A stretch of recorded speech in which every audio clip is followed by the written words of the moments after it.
الحمد للہ رب العالمین والصلاة والسلام علی سید العین اما بعد۔ معزز سامعین کرام، ہم جس دنیا میں جی رہے ہیں اس میں مختلف مذاہب و نظریات، مختلف ادارے، مختلف کام کرنے والی جماعتیں ہیں، لیکن ان سب کی محبوبیت اور مقبولیت کا دار و مدار اس پر ہے کہ کون سا ادارہ، کون سی جماعت اور کون سا انسٹیٹیوٹ انسانوں کو فائدہ پہنچا رہا ہے، کتنا چیریٹی ورک کر رہا ہے اور کتنا انسانیت نواز ہے۔ یہ کہہ لیجئے کہ جو نظریات یا ادارے ہیومن رائٹس کی حفاظت کا جھنڈا لے کر میدان میں اترتے ہیں اور بردرہوڈ، اخوت، محبت اور ہمدردی کے سچے جذبے سے اپنے سفر کو طے کرتے ہیں، وہ عزت اور مقبولیت حاصل کر لیتے ہیں۔ کسی بھی مذہب اور نظریے یا کسی بھی تحریک و تنظیم کے معیاری اور مقبول ہونے کے لیے یہ بات بھلائی نہیں جا سکتی کہ انسانوں کی عزت و وقار اور احترام سے متعلق اس کی کیا تعلیمات ہیں، اس کے نزدیک انسانیت کا کیا مقام ہے، اور اس مقام کو باقی رکھنے کے لیے وہ کون کون سے ذریعے اور طریقے استعمال کرتا ہے۔ اس سے بھی انکار نہیں کیا جا سکتا کہ ہیومن رائٹس کا لفظ تو بڑا پرکشش لفظ ہے، اس کا سہارا لے کر انسانیت کی خدمتوں کے نام کو ذریعہ اور بہانہ بنا کر مختلف تحریکات میدان میں تو ہیں، لیکن دنیا کی قوموں میں جو حالات واقع ہو رہے ہیں اور ان حالات کو دیکھنے والے اور ان کا ایکسپیرینس کرنے والے سبھی لوگ اچھی طرح سمجھتے ہیں کہ ہیومن رائٹس کا جھنڈا لے کر چلنے والی، انسانیت کی خدمت کے راگ الاپنے والی تحریکوں اور تنظیموں کے ذریعے سے اتنا سب کچھ ہونے کے باوجود انسان مصیبتوں کے دلدل سے نہیں نکل سکتا۔ یہ تنظیمیں انسانیت کے دکھ تکلیفوں کا مرہم تو کیا بنتی، بلکہ معاف کیجئے ان میں گروہی منافرت، تعصب، چپقلش پیدا کر کے انسانوں کو جغرافیائی تقسیم میں بانٹ دیا، رنگ و نسل کو، برادری اور قبیلوں کو بنیاد بنا کر ان ہیومن رائٹس کی تنظیموں نے ایسے انسانیت کو کچلنے والے پلاننگ تیار کیے کہ آج کا انسان حفاظت کی صدائیں اور آوازیں بلند کر رہا ہے، اور ہیومن رائٹس کو ٹھیک کرنے کی دعویٰ کرنے والی تحریکیں ہر طرف تباہی اور بربادی کی تماشائی بنی ہوئی ہیں۔ جتنی بھی تھنکنگز اور جتنے بھی ریلیجینز ہیں، ان سب کے درمیان اسلام ہی ایک ایسا مذہب ہے جو کائنات کے پیدا کرنے والے کی طرف سے پوری انسانیت کے لیے ایک گراں قدر دولت کی حیثیت رکھتا ہے۔ اللہ کی بارگاہ میں اس دین کی قبولیت کا اعلان یوں ہوا کہ ان الدین عند اللہ الاسلام، کہ بے شک اللہ کے نزدیک دین کہلائے جانے کے قابل تو اسلام ہی ہے۔ اسی صورت میں اللہ تعالیٰ نے دیگر مذاہب و نظریات کی اصلیت بھی کھول دی اور یوں فرمایا کہ وَمَن يَبْتَغِ غَيْرَ الْإِسْلَامِ دِينًا فَلَن يُقْبَلَ مِنْهُ، کہ جو شخص بھی اسلام کے علاوہ دوسرا دین قبول کرے گا اس کا دین اس کی طرف سے قبولیت نہیں پا سکتا۔ اللہ کے دین کی، اسلام کی اس ورلڈ وائڈ افادیت کا تقاضا یہ ہے کہ جغرافیہ کے اعتبار سے چاہے جتنی باؤنڈریز ہوں لیکن ان سب سے دور ہو کر، اوپر ہو کر زمین کے ہر خطے کے انسان اسلام کی پناہ میں آ جاتے ہیں۔ اگر ہندوستان کا مسلمان پریشان ہے تو برٹن کا مسلمان اس کی وجہ سے دکھ محسوس کرتا ہے، صومالیہ کا یا نائجیریا کا یا بنگلہ دیش کا یا کسی بھی کنٹری کا مسلمان اگر اپنی جگہ پریشان ہے تو امریکہ اور کینیڈا کا، ہندوستان کا مسلمان اس کی پریشانی کو اپنی پریشانی سمجھتا ہے۔ یہ ہے اسلامی نظریہ۔ وہی مذہب اور نظریہ منظم، مکمل اور انسانی کامیابی کا پیغام بن سکتا ہے جو اس ہستی برتر کی طرف سے ہو جس کے قبضے قدرت میں بلا کسی جغرافیائی باؤنڈریز کے پوری کائنات ہے۔ وہی تھنکنگ اور وہی فکر مکمل طریقے سے انسانیت کی فلاح اور کامیابی کی ذمہ دار بنے گی جو اس زبردست ہستی کی طرف سے ہو جو ایک طرف قہار و جبار بھی ہے تو دوسری طرف رحمان و رحیم بھی۔ ہیومن رائٹس کو لے کر چلنے والے ہر اعتبار سے ان حقوق کے ضامن نہیں بن سکتے بلکہ وہی نظریہ حیات بن سکتا ہے جس کا مالک ماضی، حال اور مستقبل سے واقف ہو اور جس کی رحمت کی برساتیں بغیر کسی فرق کے ہر رنگ و نسل کے افراد کے لیے عام ہو۔ قرآن کریم اسلام کا وہ ضابطۂ زندگی ہے جو پوری دنیا کے اوپر محیط اور چھایا ہوا ہے، جس کے ضمن میں آ کر شک و شبے کی کوئی گنجائش نہیں ہے۔ اپنوں کا تو اس پر ایمان ہے ہی ہے، اس کے بغیر وہ مسلمان ہی نہیں ہو سکتے، لیکن غیروں نے بھی اللہ کے اس ضابطے کو احترام کی نگاہوں سے دیکھا۔ قرآن کریم ہی سے اسلام کو سمجھا جا سکتا ہے، اس لیے زندگی کے ہر معاملے اور دنیا کے ہر گوشے میں مسائل کو سلجھانا ہے اگر تو اللہ رب العزت کا عطا کیا ہوا یہ ضابطۂ زندگی یعنی قرآن سب سے زیادہ معتبر، آتھورائزڈ ہوگا۔ اسلام میں ہیومن رائٹس سے متعلق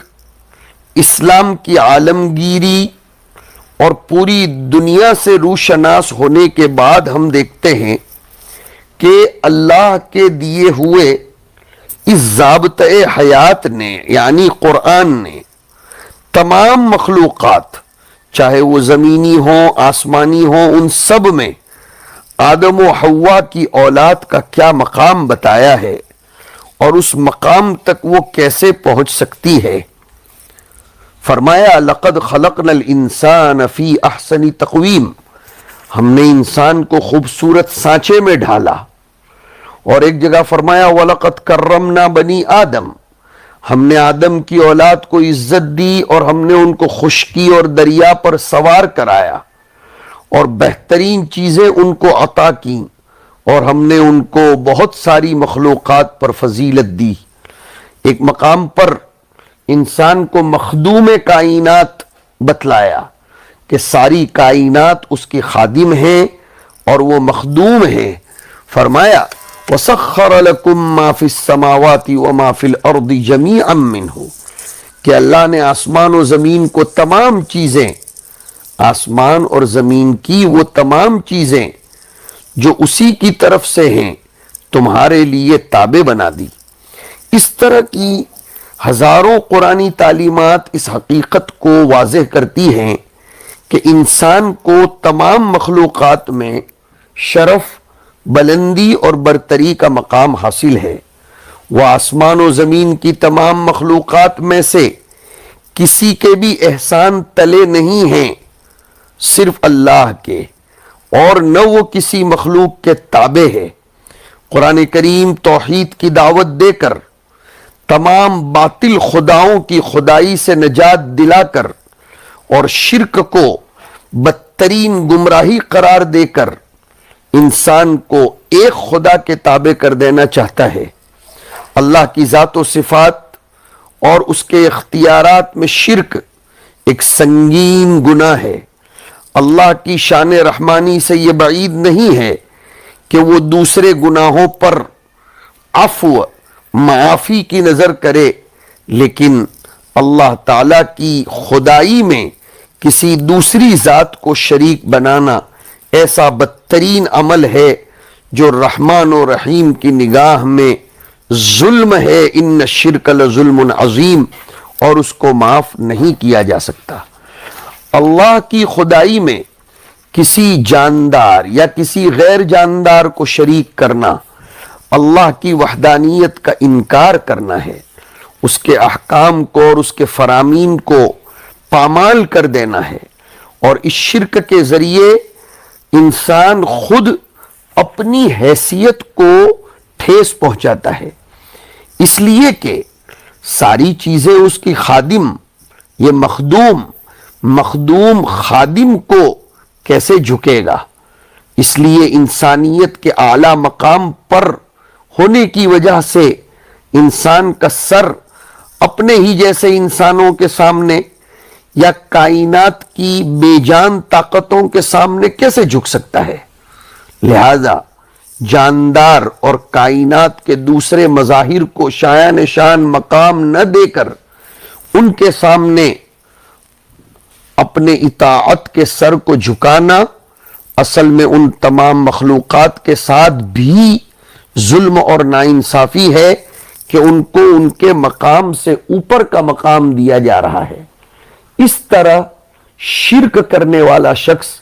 کائنات کے حقیقی خالق کے ساتھ بھی ظلم کرتا ہے، اس کی تمام مخلوقات پر ظلم کرتا ہے، خود اپنی ذات پر بھی ظلم کرتا ہے۔ اس لیے قرآن کریم شرک کو کسی بھی صورت میں معاف نہیں کرتا۔ ہیومن رائٹس، انسانی حقوق، بندوں کے حقوق سے متعلق بہت سے لوگ کہتے لکھتے ہیں، بہت سی کتابیں، بہت سی تقریریں بھی ہوتی رہتی ہیں، بہت سی تنظیمیں بھی وجود میں آتی ہیں، لیکن اس پر عمل نہیں ہوتا، اس کو سوچا نہیں جاتا، زبان سے بڑھ کر پریکٹیکل میں نہیں لایا جاتا ہے۔ مذہب اسلام نے ہیومن رائٹس اور اس کی رعایت کے تحفظ کی جو آواز اٹھائی وہ فطری ہے، عقل سلیم اسے قبول کرتی ہے۔ دنیا کا ہر وہ انسان جو امن و سکون اور انسانیت کی محبت کو چاہتا ہو وہ اس آواز کا ویلکم کرتا ہے۔ انسانی عظمت اور وقار کی بحالی سے متعلق اس نے سب سے پہلے کائنات میں انسانوں کا مقام و مرتبہ بتایا اور یہ کہا اِنَّا خَلَقْنَاكُم مِّن ذَكَرٍ وَأُنثَىٰ وَجَعَلْنَاكُمْ شُعُوبًا وَقَبَائِلَ لِتَعَارَفُوا کہ اے لوگو ہم نے تم کو ایک مرد اور ایک عورت سے پیدا کیا، تم کو مختلف قوموں اور مختلف خاندانوں میں بانٹا تاکہ تم لوگ آپس میں ایک دوسرے کو پہچان سکو۔ بلا شبہ تم میں سب سے زیادہ قابل عزت اللہ کے نزدیک وہ ہے جو تم میں سب سے زیادہ اللہ سے ڈرنے والا ہو۔ اس نے تعلیم دی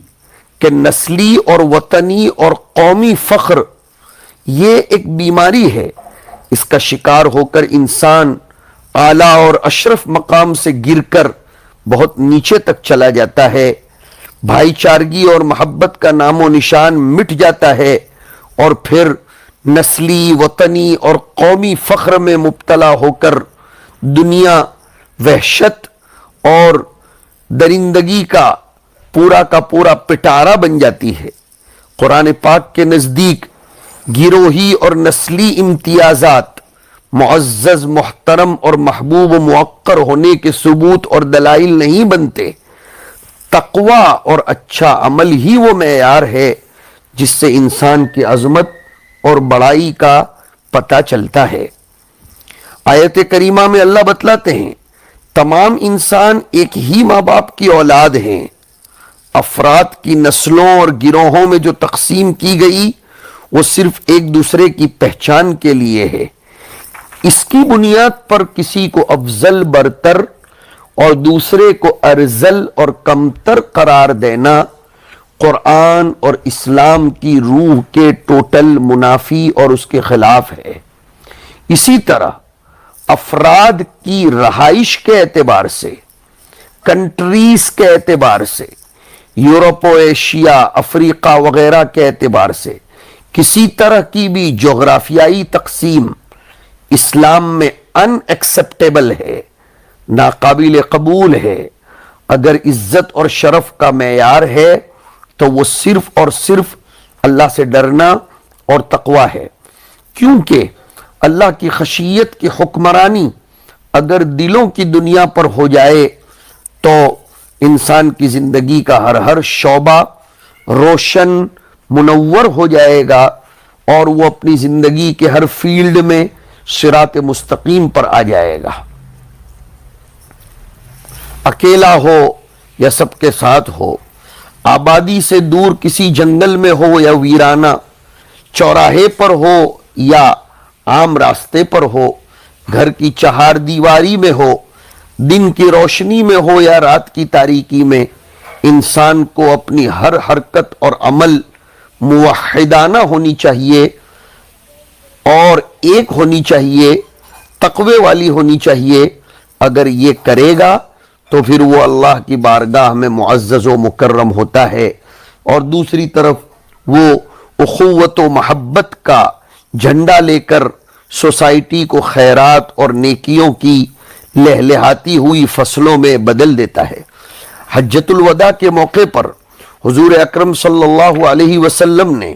کم و بیش 1.25 لاکھ مسلمانوں کو دنیا انسانیت سمجھائی اور ایک دستور دیا جسے دنیا مان لے تو تمام قسم کی آپس کی رنجشیں اور رقابتیں ختم ہو جائیں۔ خاندانی اور نسلی امتیازات کی بنا پر ہونے والے تمام قسم کے خون بہانے اور انسانیت کو کچلنے کے جو مظاہر ہیں وہ سب ختم ہو سکتے ہیں۔ حضور نے فرمایا یا ایھا الناس الا ان ربکم واحد وان اباکم واحد لا فضل لعربی علی عجمی ولا لعجمی علی عربی ولا لأحمر على اسود ولا لأسود على احمر الا بالتقوی۔ دیکھو جغرافیائی تقسیم بھی مٹائی، رنگی اور نسلی تقسیم بھی مٹائی، اور فرمایا اے لوگو سن لو، تمہارا رب ایک، تمہارا باپ ایک۔ کسی عرب کے رہنے والے کو کسی عجم کے رہنے والے پر اور کسی عجم کے رہنے والے کو کسی عرب کے رہنے والے پر کوئی فضیلت نہیں، نہ کسی گورے کو کالے پر نہ کالے کو گورے پر، بس صرف ایک چیز ہے جس کی بنیاد پر فضیلت ہے اور وہ ہے تقوی۔ قرآن پاک نے حقوق کے اعتبار سے والدین کے حقوق بتائے اور اس حیثیت سے مسلم غیر مسلم والدین کی بھی تخصیص نہیں کی، بلکہ اف کہنے کی غیر مسلم والدین کو بھی اجازت نہیں ہے، اور چاہے والدین جو ہوں ان کی خدمت کے بدلے میں جنت کا مستحق قرار دیا۔ ایک پڑوسی چاہے وہ ایمان والا ہو یا کافر ہو وہ بھی قرآن کی نگاہ میں پڑوسی ہے، اخوت اور بھائی چارگی اور تمام قسم کے اچھے سلوک کا وہ مستحق ہوگا۔ اسی طرح یتیموں، مسکینوں اور دیگر اللہ کے بندوں کے ساتھ اچھے سلوک کی تلقین کی جاتی ہے، چاہے وہ کسی بھی مذہب کے ماننے والے ہوں۔ سورہ نساء میں اس کو یوں بیان فرمایا، وَبِالْوَالِدَيْنِ إِحْسَانًا وَبِذِي الْقُرْبَى وَالْيَتَامَى وَالْمَسَاكِينِ وَالْجَارِ ذِي الْقُرْبَى وَالْجَارِ الْجُنُبِ وَالصَّاحِبِ بِالْجَنبِ وَابْنِ السَّبِيلِ وَمَا مَلَكَتْ أَيْمَانُكُمْ، کہ ماں باپ سے، رشتہ داروں سے، یتیموں سے، مسکینوں اور پڑوسی رشتہ دار سے، اجنبی پڑوسی سے، پہلو کے ساتھی اور مسافر سے، اور اپنے ماتحتوں سے اچھا سلوک کرو۔ والدین، رشتہ دار، شہریوں، مزدوروں، غلاموں، گویا ہر انسانی طبقے کے حقوق سے متعلق حدیثوں میں بھی بہت بڑا ذخیرہ موجود ہے۔ ایک روایت میں فرمایا، وہ آدمی مسلمان ہی نہیں ہو سکتا جس کا پڑوسی اس کی تکلیفوں سے محفوظ نہ ہو۔ پڑوسی چاہے ایمان والا ہو یا کافر ہو، اس کے ساتھ اچھے سلوک کو ایمان کا معیار قرار دیا گیا ہے۔ کم از کم اس امر کو ایمان کے خلاف قرار دیا کہ ایک مسلمان اپنے پڑوسی کو اپنے کسی بات یا عمل کے ذریعے تکلیف پہنچائے۔ اگر کوئی پڑوسی کسی مسلمان کی تکلیفوں کا نشانہ بنتا ہے تو وہ حضور کی نگاہ میں مسلمان نہیں ہے، چاہے وہ دن رات اسلام کے ڈھونگ رچاتا پھرتا ہو اور لوگوں کے سامنے کتنے ہی وہ اپنے پکچرز بتاتا پھرتا ہو۔ ایک حدیث میں حضور اکرم صلی اللہ علیہ وسلم نے تمام لوگوں کو اپنے سے محفوظ رکھنے کی تعلیم اس طرح دی کہ جو شخص اپنی زبان اور اپنی شرمگاہ کی حفاظت کی ذمہ داری لے، میں اسے جنت کی ذمہ داری دیتا ہوں۔ اس میں اللہ کے بندوں کے حقوق کی ادائیگی بتلائی گئی ہے کہ اپنی زبان سے